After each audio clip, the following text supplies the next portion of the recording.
Hey, Marc Warnke here. So I recently had somebody ask me a question, and it really made me think about, again, so just so you kind of know why I share these, the life steading movement that I am the founder of and continuing to push has a lot to do with you as an individual, me as an individual, us as human beings trying to become better human beings. Because when we figure out the process of uplifting ourselves, we're more available to uplift others, and then the cycle goes on, and we're bettered as humans, and as a culture, and as humanity.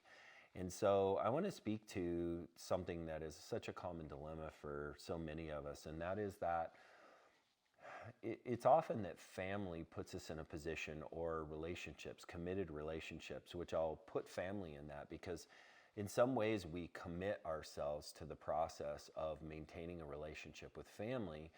And very often there's history and baggage and contention and differing paths, meaning one person is elevating themselves and the other is going the other direction, either through addiction or abuse or giving up, or all over those indexes. And if that's a brother, sister, or a spouse, those are committed relationships that, because we made a commitment to stay in them, they become very difficult to manage, because the process of honoring who we are and what we have to hold as dear for us, and maintaining our ability to be there for those that count on us, require that we're standing on some stable footing. But God never teaches us our most profound lessons from comfort.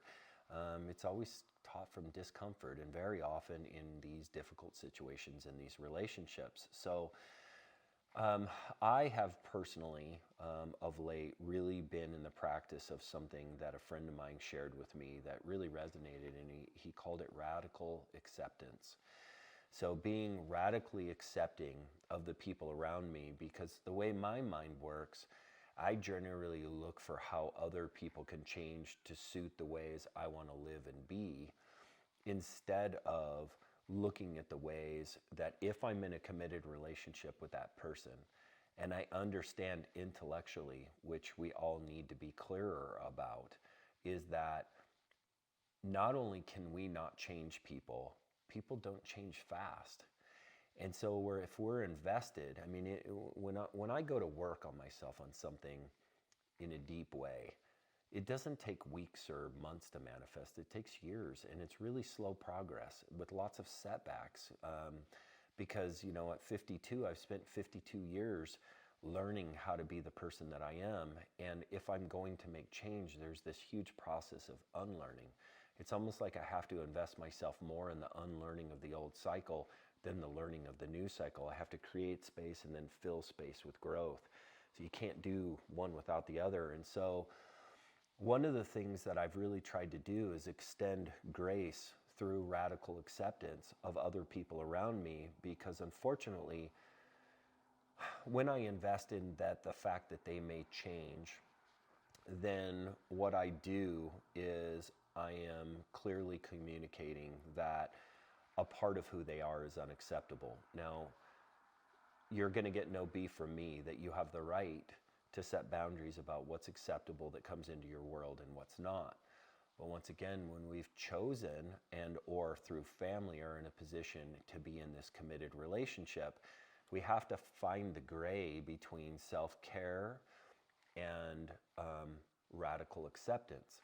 And I think that bridge is boundaries. And so just kind of setting boundaries where, when certain behavior that we know diminishes our light, which then makes it less possible for us to be full of light for other people, we get to choose to be empathetic, number one.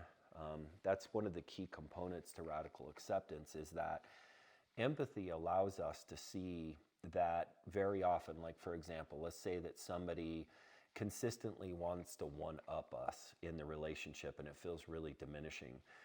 What I always remind myself of is people who think that way are often coming from a sense of not being able to integrate a feeling of well-being from within. They don't think they're worth it So they're in the process of either convincing other people that they're worth something, or they're in the process of diminishing other people's worth so that they can feel more elevated.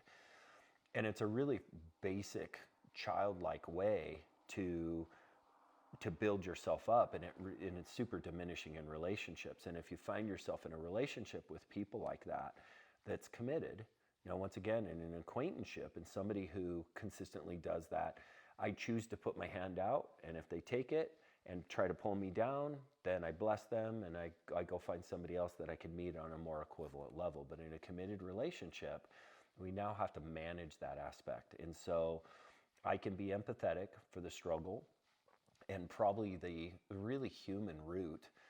Most of these things that we do that are diminishing of other people often come from our histories and are lacking in some way of our past. And it's easy to be empathetic about that for people when you really look at them in a loving way and realize that they're doing their best. We can kind of find a way where we can have the empathy for that stuff. And then it's secondarily also looking for what it has to teach us. So empathy, and then the edges of their behavior, on that edge of that is like lessons for us. It's lessons for us in how we get to see ourselves, in how we get to see what's not working for somebody else, in our opinion, or how do we take care of ourselves better and maintain the essence of who we are, even despite that discomfort. All those are things that make us better. And so I'd really encourage you, when you're looking at these committed relationships, to find like some communicative middle ground. I think one of the hardest parts about what I just said there is that it does require communication and commitment on the other side. And so I actually have found myself in several situations where I am in a committed relationship through family with somebody who is just simply not safe for me to be around for myself or my family, but I still have to be around them. So I find a way to kind of settle into a spot where I can minimize that activity or protect myself from conversations that will lead down that direction. And just honestly, the ability to have a relationship with somebody that is like that I'm forced to be around, always has to be kind of on a surface level, because the ability to dive deep and find resolution and communication and have somebody respect your boundaries, they at least need to be willing to communicate. And if you can't get beyond that, then you just need to find the place that you can settle in of self-care, and not losing the empathy and the acceptance. Now, I know that sounds really weird, but one of the greatest blessings that we can give to the world is to send out the energy of understanding, empathy, and acceptance. That energy itself carries so much strength and power, both for ourselves and the collective, that it still creates space for learning. And that's why I believe God puts us in situations like this and in relationships like this, where they feel untenable or hopeless, is to make us find a sense of peace or meaning from it. And if we completely disengage, then we don't get to stretch to find that deepness and that meaning, and nor the lessons it has to teach us. So I think as a part of the cycle that God really intelligently created, is that we would be in relationships that we couldn't vacate, and that would force us to find a sense of peace within it. And that can be as deep as the person you're married to. The person you're married to, in some ways, you might find great difficulty in certain aspects of their personality to maintain yourself, and your stretch is to find that. But the stretch is not to ask for change. The stretch, and to expect any of that to be fast or quick. And it's more about finding that place within you that can settle in and say, I can still maintain myself in any level of relationship with another human being if I can simply channel into radical acceptance, empathy, and understanding. And through communication, there then can be a respect of boundaries where you can begin to kind of shore yourself up to be that whole and complete person you need to be while you're in the lane of relationship with that person. So I hope that thought is helpful for you. And, again, I certainly don't see myself as the knower of all things. I'm this ongoing experiment just like you. And I find myself, as I'm saying this, realizing places in my life where I'm not doing a very good job of what I'm speaking about. And this is a nice reminder for me as well. So I hope you find that helpful.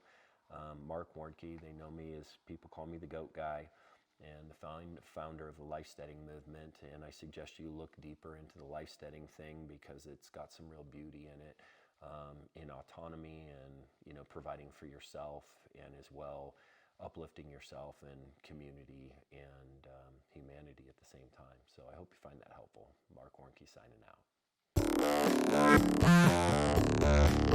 out.